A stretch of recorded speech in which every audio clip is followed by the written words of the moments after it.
आज मैं बताऊंगा कुंडली देखते कैसे हैं। ये एक मैंने कुंडली ले ली है, इसके अनुरूप मैं आपको एक एक स्टेप बाय स्टेप समझाऊंगा कि कुंडली का विश्लेषण कैसे किया जाता है, कैसे राजयोगों को समझा जाता है, कैसे कष्टों को समझा जाता है।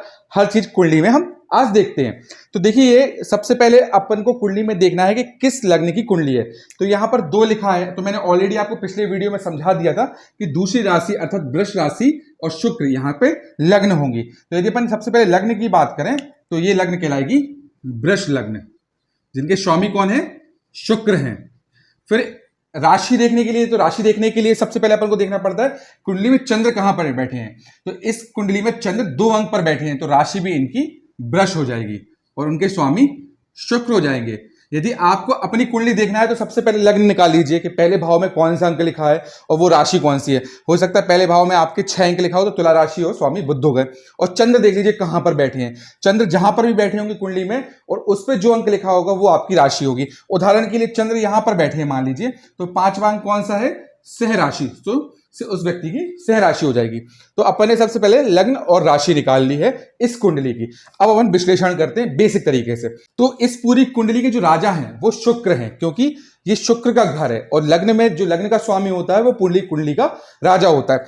तो अब शुक्र के जो मित्र होंगे वो इनके मित्र होंगे, शुक्र के जो शत्रु होंगे वो उनके शत्रु होंगे। तो मैंने आपको मित्र और शत्रु पहले ही बताया था। शुक्र के ये सूर्य मंगल गुरु और चंद्र शत्रु हैं, वहीं पर राहु केतु शनि और बुध इनके मित्र हैं।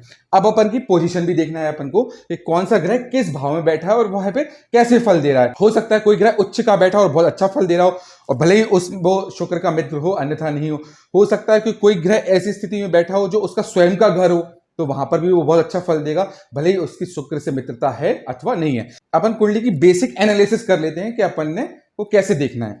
तो सबसे पहले कुंडली में अपन को लग्न को देख लिया। तो लग्न में 2 वृष के घर में अर्थात शुक्र के घर में चंद्र और केतु बैठे हुए हैं। लग्न में चंद्र बैठ जाए और केतु बैठ जाए, तो यदि लग्न में चंद्र बैठ जाए तो ऐसा व्यक्ति जो होता है ना वो दिखने में बहुत सुंदर होता है। मतलब लग्न का संबंध यदि चंद्र से हो जाए या चंद्र की लग्न पर दृष्टि पड़ जाए तो ऐसा व्यक्ति देखने में बहुत अट्रैक्टिव होगा। वो किसी से भी बात करेगा, किसी से भी मिलेगा ना, वो कहीं ना कहीं उसकी पर्सनालिटी बहुत मैग्नेटिक होगी, किसी को भी अपनी बातों से, अपने लुक से, किसी भी तरीके से तो आकर्षित कर ही लेगा। आप भी अपनी कुंडली में देखेंगे यदि चंद्र बैठा है लग्न में तो आप पाएंगे कि आप किसी भी व्यक्ति को बहुत जल्दी आकर्षित कर लेते हैं।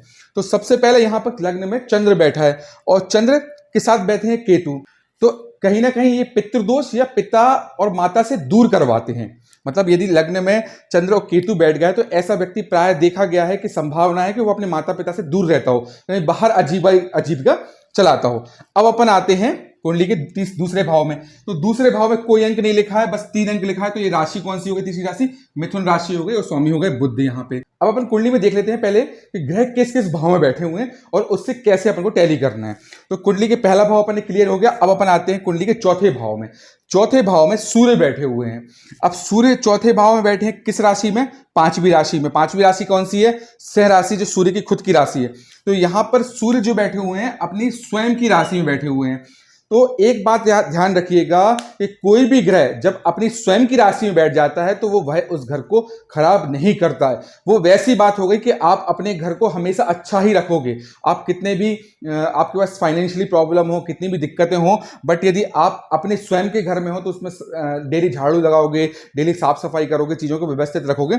सेम वैसी स्थिति यहां पर निर्मित हो रही है कि सूर्य अपनी 5वीं राशि अर्थात सह राशि में बैठ गए, जो सूर्य की स्वयं की राशि है। तो सूर्य इस भाव पर बहुत अच्छा इंपैक्ट डालेंगे और ये भाव बेसिकली आपके सुख का भाव है। पर सूर्य की सप्तम दृष्टि भी होती है, जो मैंने बताया था कि सूर्य की जितने भी ग्रह हैं सबकी सप्तम दृष्टि होती है। तो सूर्य इसमें इस भाव पर दृष्टि डाल रहे हैं। अब ये जो भाव होता है ये पिता का भाव होता है। हालांकि पिता के भाव पे यदि सूर्य की दृष्टि पड़ जाए या सूर्य कुंडली के चतुर्थ भाव में बैठ जाए तो कहते हैं कि ऐसा व्यक्ति होता है ना, उनकी अपने या तो पिता से बिल्कुल नहीं बनेगी या हो सकता है कि वो अपने पिता से दूर रहते हों। तो सूर्य यदि चतुर्थ भाव में बैठ जाए तो उसका संबंध पिता के भाव से हो जाता है और वो पिता से दूर रहता है या पिता के लिए कष्टकारी भी अपन बोल सकते हैं। अब अपन बात करते हैं बुध। तो बुध कहां पर बैठा है? बुध बैठा है कुंडली के 5म भाव में। और 5म भाव किस चीज का होता है? मैं ऑलरेडी बता चुका हूं आपको, ज्ञान का और बुद्धि का। तो 5म भाव में बुध बैठे और बुध किसकी राशि में बैठे हैं? 6वीं राशि में। तो 6वीं राशि बुध की स्वयं की राशि है। एक और चीज, बुध छठवीं राशि में उच्च के भी हो जाते हैं। यहां पे मैंने लिखा है उच्च और नीच के ग्रह, पहले वीडियो में समझा भी चुका हूं, फिर भी मैं बता देता हूं। बुध छठवीं राशि में उच्च के हो जाते हैं, तो ये बुध यहां पर उच्च के हो गए हैं। अब उच्च का बुध आपके ज्ञान भाव में बैठ गया है। यदि किसी का बुध पंचम भाव में बैठ जाए या वो स्वराशि हो जाए, मतलब अपने घर में होगा 3 या 6 अंक पर, या उच्च का हो जाए, उच्च का होगा 6 अंक पर, तो बुध यदि स्वराशि हो जाए या उच्च का होके ज्ञान भाव में, बुद्धि भाव में बैठ जाए, तो ऐसा व्यक्ति बहुत तीक्ष्ण होता है। ऐसे व्यक्ति का कोई व्यक्ति मुकाबला कर ही नहीं सकता है, चाह कर भी नहीं कर सकता। इतना इंटेलिजेंट होगा ये व्यक्ति, इतना सामर्थ्य होगा इस व्यक्ति में कि कोई भी चाह कर भी ना इस व्यक्ति को हरा नहीं सकता दिमागी रूप से।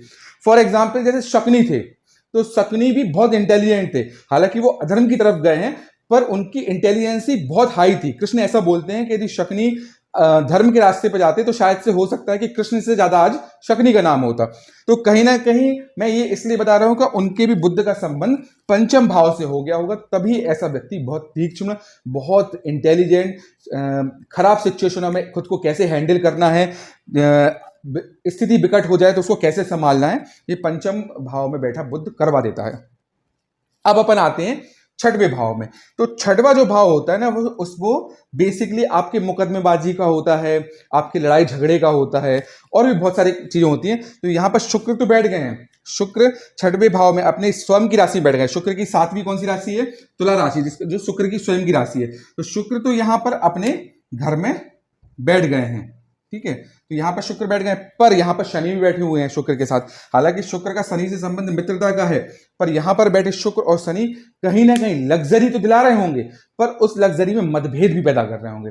मतलब जिस भी व्यक्ति की कुंडली है या जिसकी भी ये कुंडली है, ऐसे व्यक्तियों के जीवन में लग्जरी तो बहुत होगी, पर उस लग्जरी में उनको मतभेद भी मिलेंगे। और मतभेद की संभावना किससे? घर परिवार वालों से, संबंधियों से, रिलेटिव से, क्योंकि ये गुप्त शत्रु का भी घर कहलाता है। कैसे शत्रु?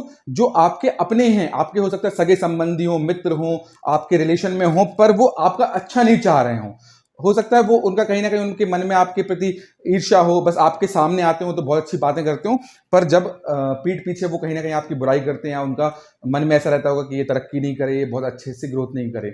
तो कुंडली के 6th हाउस में यदि शुक्र और शनि का कॉम्बिनेशन हो जाए, तो ऐसा व्यक्ति लग्जरी को तो रिप्रेजेंट करेगा, साथ ही साथ कहीं ना कहीं उसको अपने मतभेदों में भी उलझना पड़ेगा। अब अपन आते हैं 7वें भाव पे। तो 7वें भाव में राहु बैठे हैं। तो राहु बेसिकली 7वें भाव में बैठ जाए तो व्यक्ति के मल्टीपल रिलेशंस को क्रिएट करते हैं। ऐसे व्यक्तियों के जो रिलेशंस होते हैं वो मल्टीपल होते हैं। मल्टीपल कैसे कि होगा कि पहला अफेयर हो गया, किसी कारण बस टूट गया, घर वाले नहीं माने, दूसरा फिर हो गया, फिर तीसरा हो गया, और शादी भी होगी तो दिक्कतों के साथ ही होगी। मतलब ऐसे व्यक्तियों की शादी ना बहुत इजीली नहीं होती है, किसी ना किसी समस्या का सामना करना ही पड़ेगा। हो सकता है कि उसका जो पार्टनर हो जिससे वो रिलेशन में हो वो कहीं दिक्कत पैदा करे, या हो सकता है कि जिसके साथ रिलेशन में हो उसको उसी का ज्यादा याद आता हो, भले शादी कर लिए। तो 7वें भाव का राहु कहीं ना कहीं रिलेशनशिप में इंपैक्ट डालता है, क्योंकि 7वां जो भाव है ये रिलेशंस का है, विवाह का है, आपके पार्टनरशिप का भी है। तो पार्टनरशिप में राहु जहां बैठ जाए वहां पे कहीं ना कहीं छाया डाल दी उसने। अब वो छाया कैसे डालेगा? छाया वो इस प्रकार डालेगा कि इस भाव में आपके मल्टीपल रिलेशंस कर दिए उसने। अब मल्टीपल रिलेशंस होगा तो ऐसे व्यक्तियों का कहीं ना कहीं रिलेशनशिप में इंपैक्ट देखने को मिलता है। फिर अपन आ जाते हैं 9th हाउस में। 9th हाउस में अंक लिखा है 10 अंक लिखा है। तो मंगल 10वीं राशि में, 9वें भाव में मंगल 10वीं राशि अर्थात शनि के घर में बैठे हैं। 10वीं राशि है मकर राशि, तो यहां पर मंगल उच्च के हो जाएंगे। अब मंगल भाग्य भाव में जाके उच्च के हो गए। और मैंने आपको पहले भी बताया, यदि कोई ग्रह किसी भी भाव में स्वराशि हो जाए या उच्च का हो जाए, वो सदैव ही अच्छा फल देता है, और वो भी त्रिकोण का भाव। मंगल त्रिकोण का भाव है, तो यहां पर मंगल व्यक्ति के भाग्य में बहुत उन्नति दिलवाएगा।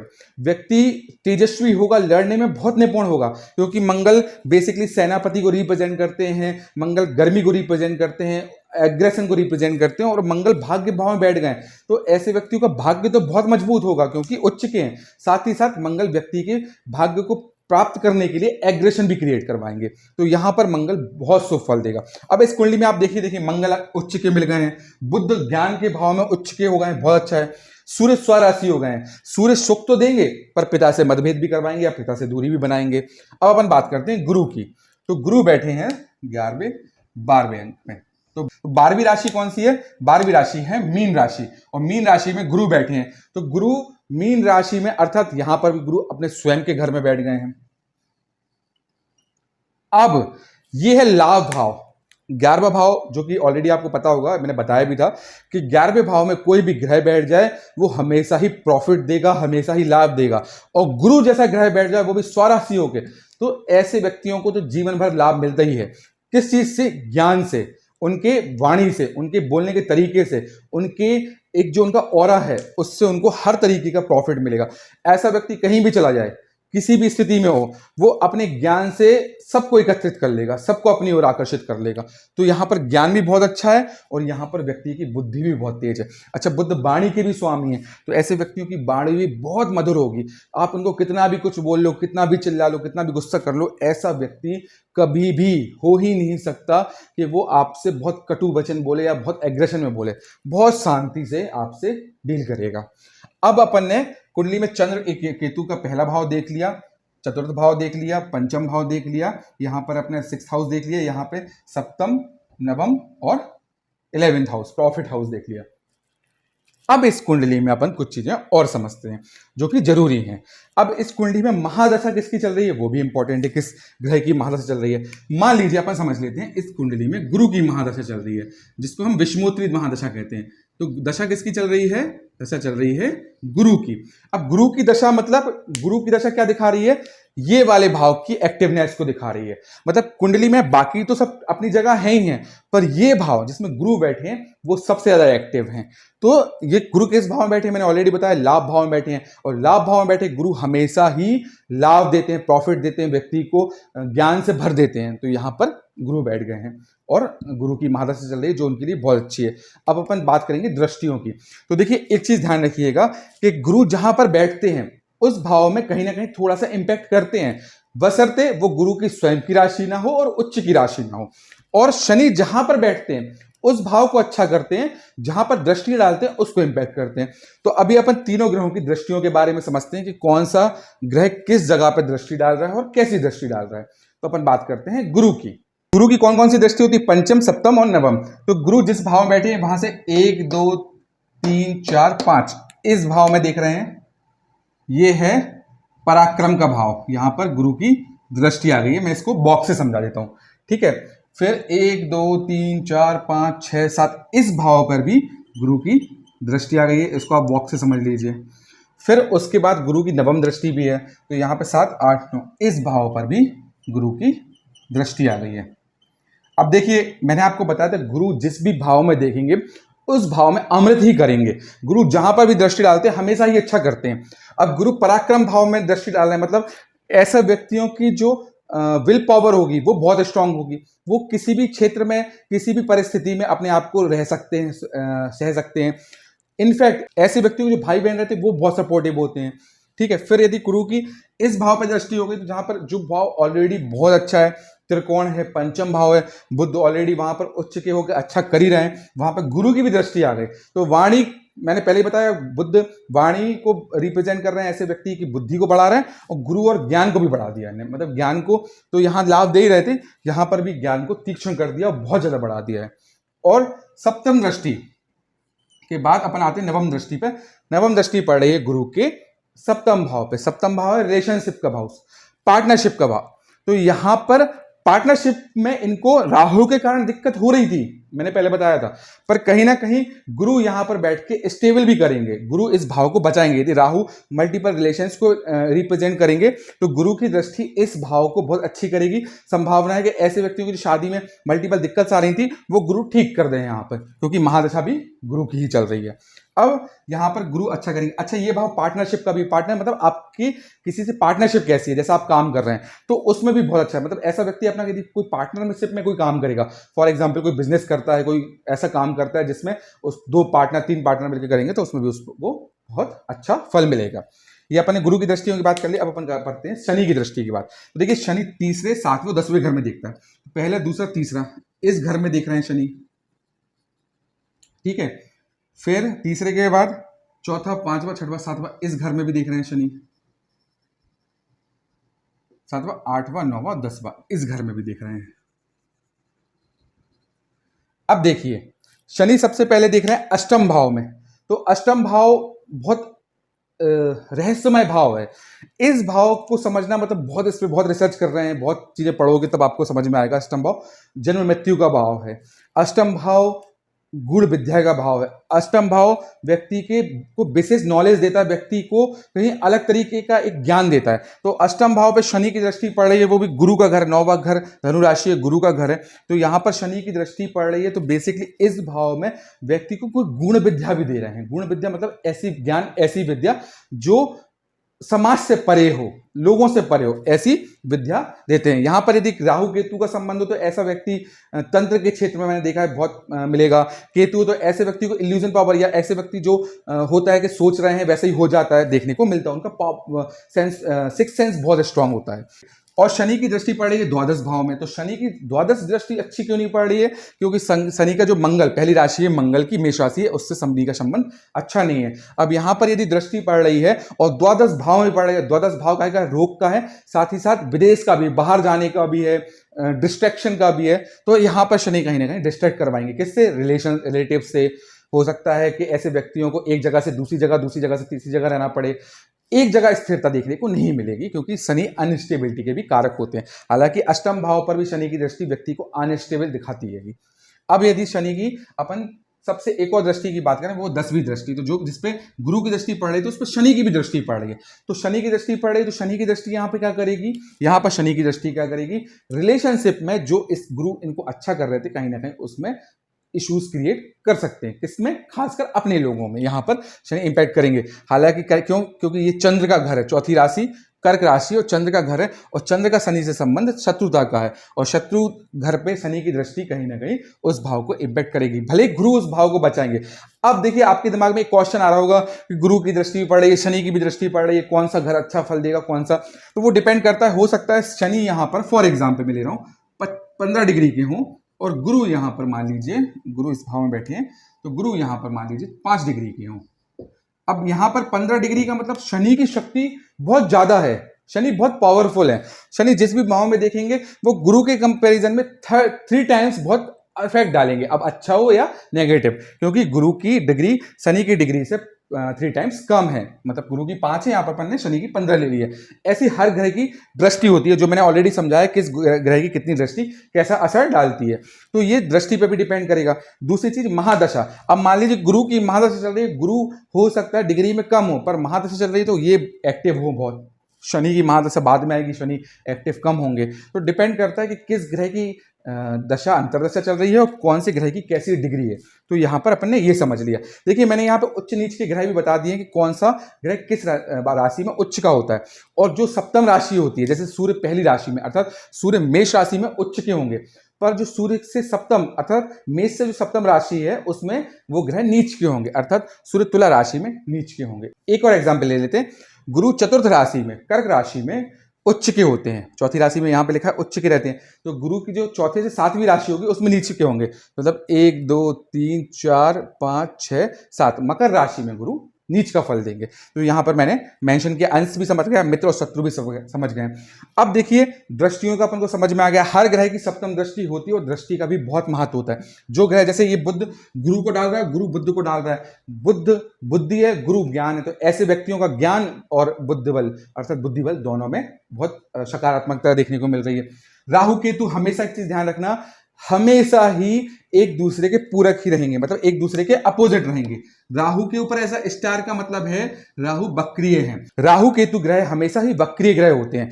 दुनिया की ऐसी कोई भी कुंडली नहीं होगी जिसमें आपको ये दोनों ग्रह मार्गीय मिल जाए, तो ये हमेशा वक्रीय रहते हैं, इसलिए इनके ऊपर स्टार बना रहता है। और भी ग्रह वक्रीय हो सकते हैं, पर राहु केतु तो हमेशा ही आपको रहेंगे, वक्रीय मिलेंगे। साथ ही साथ एक दूसरे के अपोजिट मिलेंगे। अपोजिट क्यों मिलेंगे? क्योंकि राहु सिर है और ये धड़ है।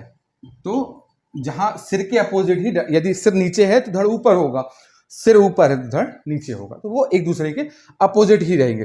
देखिए, कुंडली में मैंने बेसिक तरीके से आपको समझाने की कोशिश करी है।